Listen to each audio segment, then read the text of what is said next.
Assalamualaikum warahmatullahi wabarakatuh. Salam sejahtera untuk kita semua yang terhormat. Bapak Rendika Fadlo MPD selaku dosen metode penelitian. Dalam kesempatan ini saya ingin mempresentasikan proposi skripsi saya dengan judul perbandingan pemesanan e-commerce sebelum dan sesudah wabah virus corona pada toko zona nyaman AC. Sebelum lanjut, izinkan saya memperkenalkan diri terlebih dahulu.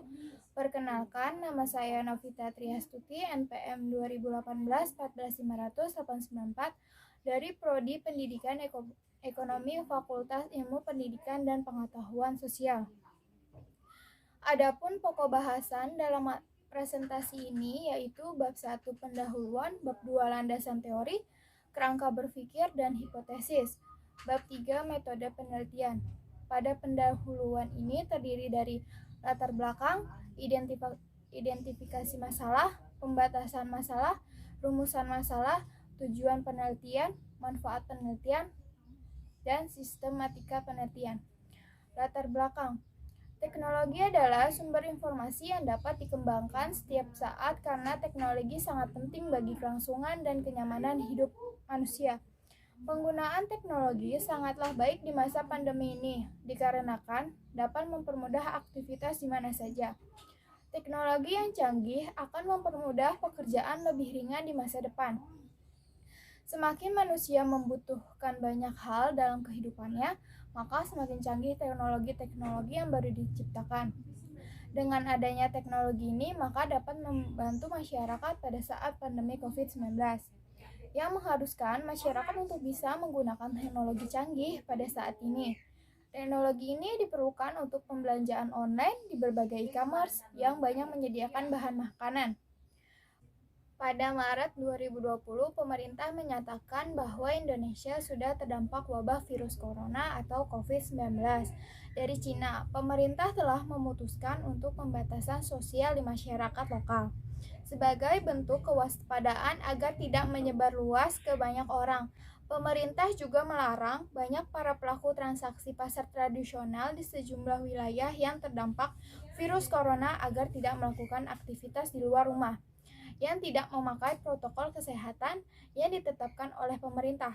Maka dari itu, banyak toko atau pedagang menutup tokonya dengan terpaksa karena arahan dari pemerintah. Para pelaku usaha banyak yang mengalami penurunan yang signifikan pada usahanya, yang tentu saja semua itu akan berpengaruh besar pada keuntungan pelaku usaha, sehingga membuat keadaan semakin buruk. Hal ini sangat mendorong masyarakat harus siap dengan memanfaatkan keramahan dunia teknologi yang canggih untuk membantu para pelaku usaha bisnis dapat beroperasi secara optimal tanpa harus membuka toko. E-commerce adalah tempat penjualan, penyebaran, dan pembelian serta pemasaran barang dan jasa yang sangat mengandalkan sistem elektronik. E-commerce mempunyai nilai yang sangat baik bagi masyarakat seperti dapat mempermudah para pelaku usaha untuk berbisnis secara online tanpa harus memikirkan tempat dan toko untuk berdagang. E-commerce ini sangat bertumbuh sangat cepat ketika adanya wabah virus corona. Transaksi e-commerce adalah pilihan, namun dengan kondisi pandemi sekarang ini mau tidak mau atau suka tidak suka diharuskan digunakan karena dengan kondisi wabah virus corona yang semakin meningkat diharuskan masyarakat berbelanja online di sebuah e-commerce. Banyak perusahaan yang melebarkan sayap bisnisnya melalui media online dan e-commerce untuk menjaga kelangsungan hidup usaha. Sebagian besar pelaku bisnis melakukan perubahan dengan cepat, seperti mengalihkan jenis produk yang ditawarkan, meski tidak sedikit juga yang berjuang untuk tetap melakukan bisnis sebelumnya. Meskipun pandemi COVID-19 belum bisa diprediksi kapan akan berakhir, namun kehidupan manusia telah mengalami banyak perubahan. Pola transaksi online sudah menjadi tren di masyarakat dan akan terus berlanjut hingga beberapa tahun yang akan datang. Identifikasi masalah pada penelitian ini adalah bagaimana peningkatan pemesanan e-commerce saat pandemi COVID-19, bagaimana kemudahan pemesanan barang ketika terjadi saat pandemi. Bagaimana cara memenuhi permintaan konsumen selama masa pandemi? Peneliti juga melakukan pembahasan masalah ini. Terjadinya peningkatan pada pemesanan e-commerce setelah wabah virus corona pada toko zona nyaman AC. Peneliti juga membuat rumusan masalah, yaitu terdapat peningkatan penjualan pada saat terjadinya wabah virus corona atau COVID-19 pada toko zona nyaman AC. Ini memiliki tujuan penelitian untuk mengetahui apakah terdapat peningkatan penjualan pada saat terjadi wabah virus corona atau COVID-19 pada toko zona nyaman AC. Adapun manfaat yang dapat diharapkan dalam penelitian ini yaitu manfaat teoritis dan manfaat praktis. Manfaat teoritis ini hasil dari penelitian ini dapat menjadi landasan pengembangan pada perusahaan secara lanjut. Selain itu juga dapat menjadi sebuah penilaian pembahasan yang telah dibelajarkan di kampus dan menjadi referensi bagi mahasiswa yang lain. Manfaat praktisnya, penelitian ini diharapkan mampu memberikan inovasi yang bermanfaat bagi perusahaan untuk bisa meningkatkan penjualan serta dapat memperluas perusahaan. Dalam penulisan ini terdapat sistematika penulisan. Bab 1, bab ini menguraikan secara singkat mengenai latar belakang masalah, identifikasi masalah, pembatasan masalah, perumusan masalah, tujuan penelitian, kegunaan penelitian, dan sistematika penulisan. Bab kedua itu ada landasan teori, kerangka berpikir, dan hipotesis. Bab ini berisikan landasan teori berdasarkan data-data yang akurat, hasil penelitian yang relevan, kerangka berpikir, dan hipotesis yang digunakan dalam penulisan skripsi ini. Yang bab 3, metode penelitian. Bab ini membahas mengenai waktu dan tempat penelitian, desain penelitian, populasi dan sampel, metode pengumpulan data, dan instrumen penelitian, dan teknik analisis data. Bab 4, hasil penelitian dan pembahasan. Bab ini menjelaskan hasil yang ditemukan oleh peneliti, deskripsi data, hasil penelitian, pengolahan data penelitian, dan pengujian persyaratan analisis, pengujian hipotesis, pembahasan dan interpretasi hasil penelitian. Bab 5, simpulan dan saran. Dalam bab ini, penulis menguraikan tentang kesimpulan setelah dilakukan penelitian dan saran yang dapat diberikan setelah melakukan penelitian. Ada bab 2 terdiri dari landasan teori, penelitian yang relevan, dan kerangka berpikir. Landasan teori, jasa. Menurut Coulter dalam Lupioidi, jasa adalah setiap tindakan atau kegiatan yang dapat ditawarkan oleh satu pihak kepada pihak lain pada dasarnya tidak berwujud dan tidak mengakibatkan perpindahan kepemilikan apapun produksi jasa, mungkin berkaitan dengan produk fisik atau tidak. Jasa sebagai aktivitas ekonomi yang dapat menimbulkan elemen-elemen atau mempunyai nilai dan manfaat yang saling berkaitan, yang dapat melibatkan sejumlah interaksi dengan konsumen, tidak dapat menghasilkan perubahan kepemilikan. Jasa juga dapat diartikan sebagai aktivitas, manfaat, dan kepuasan yang dapat ditawarkan untuk dijual. E-commerce. E-commerce adalah kemudahan yang dapat diakses setiap pelaku jual beli yang dilakukan secara online. E-commerce juga merupakan tempat-tempat perusahaan startup, perusahaan berkembang, perusahaan maju dapat memasarkan berbagai produk maupun jasa yang mereka perjualbelikan dengan ketentuan kode etik IT. Dengan adanya e-commerce dapat membantu pedagang, usaha mikro maupun makro dapat berkembang secara pesat dan memiliki jangkauan pasar yang hampir mencapai seluruh wilayah negara maupun luar negeri. E-commerce juga merupakan tahapan perkembangan yang meningkatkan perekonomian bangsa menjadi lebih baik lagi dari sebelumnya. COVID-19 Virus corona adalah bagian dari keluarga virus yang menyebabkan penyakit mulai dari flu hingga penyakit yang lebih berat lagi, penyakit yang disebabkan karena virus corona atau dikenal dengan COVID-19. Kasus virus corona pertama kali muncul dan menyerang orang-orang yang berada di Wuhan, Cina. Pneumonia dengan gejala mirip dengan flu umumnya dianggap sebagai kasus pertama. Gejala yang terjadi seperti demam, batuk, sesak nafas, kelelahan, dan kehilangan nafsu makan. Virus corona berkembang dengan sangat cepat dan dapat menyebabkan infeksi yang lebih serius dan kegagalan organ. Keadaan darurat ini terutama terjadi pada pasien yang sebelumnya memiliki masalah pada kesehatan karena transmisi virus corona yang cepat. WHO atau Organisasi Kesehatan Dunia mengklarifikasikan virus corona sebagai pandemi. Pada Maret 2020, dunia dijamin akan lolos dari virus corona. Virus corona mudah menyebar dengan mudah dan menginfeksi orang-orang dari berbagai segala usia. Virus dapat dengan mudah ditularkan melalui kontak dengan korban. Sayangnya tidak ada obat khusus untuk mengobati pada kasus infeksi virus corona atau COVID-19.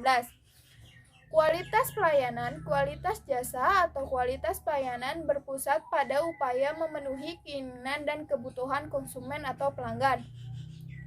Definisi kualitas jasa menurut Wyckoff, kualitas jasa adalah tingkat keunggulan yang diharapkan dan pengendalian atas tingkat keunggulan tersebut untuk memenuhi keinginan pelanggan.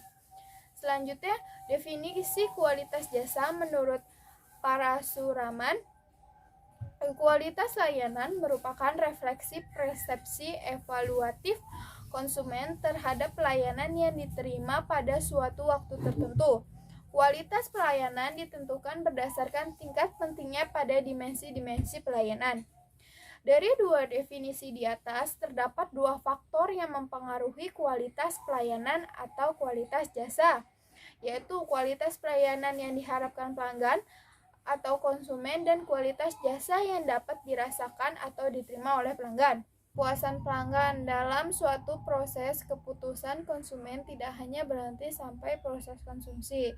Konsumen akan melakukan proses evaluasi pada barang yang dikonsumsi dan melakukan penilaian terhadap produk dan jasa. Konsumen akan memiliki rasa puas atau tidak puas terhadap produk dan jasa yang telah konsumen lakukan dan konsumsi.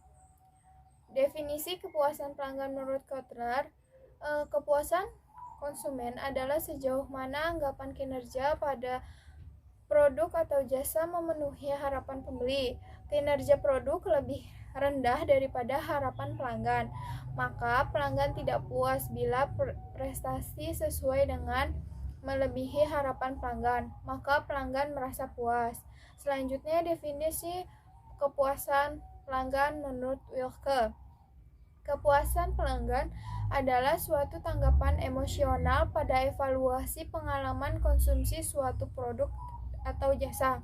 Berdasarkan dua definisi kepuasan pelanggan di atas, dapat disimpulkan bahwa kepuasan pelanggan akan tercapai pada saat harapan pelanggan dapat sesuai dengan kenyataan yang diberikan.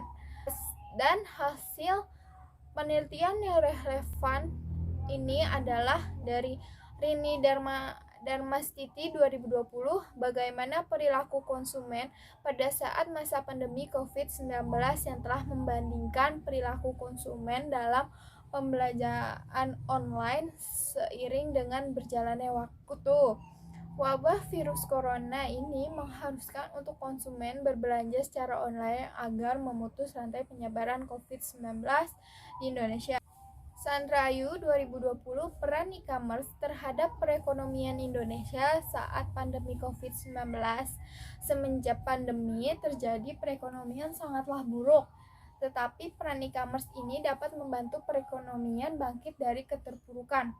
Pemerintah memerintahkan kepada konsumen untuk tetap di rumah saja untuk kebutuhan pangan para masyarakat sering melakukan transaksi pada pembelanjaan online di setiap e-commerce. Dr. Sudaryono MPD 2020, perkembangan teknologi dari tahun ke tahun semakin canggih sehingga dapat dimanfaatkan sebagai sarana bisnis bagi yang didukung oleh e-commerce. Sebagai penyedia suatu proses jual beli secara online secara entrepreneur modern saat ini. Norenta Sitohang 2020, setiap data sangat berkaitan dengan kriteria pendekatan model TAM atau Teknologi Acceptance Model untuk mengetahui pengaruh antara satu variabel dengan variabel lainnya. Ade Parlaungan Nasution 2020, seluruh penduduk di belahan benua maupun antar negara mengalami keresahan dan kepanikan akibat pandemi virus corona atau COVID-19 menyebar cepat. Kemudian untuk kerangka berpikirnya, peningkatan belanja digital ini karena masyarakat lebih memilih untuk membeli kebutuhan secara online dan terjadinya perbandingan pemesanan e-commerce sebelum dan sesudah wabah virus corona. Selanjutnya, bab 3, metode penelitian terdiri dari tempat dan waktu penelitian, metode penelitian, populasi dan sampel, metode pengumpulan data, instrumen penelitian, dan teknik analisis data. Untuk tempat dan waktu penelitian dilakukan pada toko zona nyaman AC yang beralamatkan di Jalan Canadian Broadway, Kota Wisata, Ruko Kompak 4G40, Kabupaten Bogor, Cilengsi. Penulis melakukan penelitian selama 2 bulan. Untuk desain penelitian ini menggunakan pendekatan kuantitatif dengan bentuk penelitian deskriptif komparatif, yakni membandingkan pemesanan e-commerce toko zona nyaman AC pada periode sebelum dan sesudah wabah virus corona. Data pemesanan e-commerce toko zona nyaman AC dari admin zona nyaman AC 30 hari sebelum terjadinya wabah virus corona dan data sesudah wabah virus corona pada pemesanan e-commerce zona nyaman AC. Dalam penelitian ini dapat menjadi populasi dan sampel. Populasi yang digunakan dalam penelitian ini adalah masyarakat yang aktif dalam melakukan pemesanan di e-commerce pandemi COVID-19 di Indonesia. Sampel dalam penelitian ini, metode penarikan sampel yang digunakan adalah teknik purposive sampling, yaitu sampel yang diambil dengan maksud atau tujuan tertentu. Untuk metode pengumpulan datanya menggunakan kuesioner, wawancara, observasi, sumber data. Kuesioner, data diperoleh dengan memberikan angket kepada seluruh masyarakat atau pelanggan yang telah melakukan pembelian produk AC secara online. Wawancara, peneliti melakukan penelitian dengan mengadakan wawancara dengan pemilik dan bagian administrasi bagian pencatatan pembelian dan memperoleh data dari narasumber yang menangani langsung proses jual beli. Observasi yang dilakukan oleh peneliti untuk mengamati secara langsung kegiatan jual beli terhadap konsumen. Sumber data dan informasi yang diperoleh untuk menguatkan penelitian ini diambil dari sumber data primer yang diperoleh langsung dari bagian pencatat penjualan. Untuk instrumen penelitiannya, instrumen adalah alat pengumpulan data. Dalam penelitian kuantitatif, instrumen utama dalam penelitian ini adalah peneliti itu sendiri. Peneliti merupakan alat pencari informasi, menilai keadaan atau tindakan, dan mengambil keputusan dalam usaha pengumpulan data. Sebagai alat bantu dalam pengumpulan data, digunakan buku catatan panduan, kamera, wawancara, handphone, serta alat recorder untuk merekam semua kegiatan yang selama ini peneliti berlangsung. Terakhir, untuk teknik analisis data, data yang didapatkan diperoleh untuk dideskripsikan gambaran agresinya pada setiap perbandingan pemesanan e-commerce. Setelah dilakukan analisis deskriptif, kemudian dilakukan analisis komparatif, tingkat agresi perbandingan. Analisis data yang dilakukan dalam penilaian komparatif menggunakan statistik non-parametrik karena menggunakan skala ordinal sebaran subjek, penelitian tidak berdistribusi normal dan tidak homogeni. Terima kasih atas pengertiannya Bapak dan Ibu. Kurang lebihnya saya mohon maaf. Wassalamualaikum warahmatullahi wabarakatuh.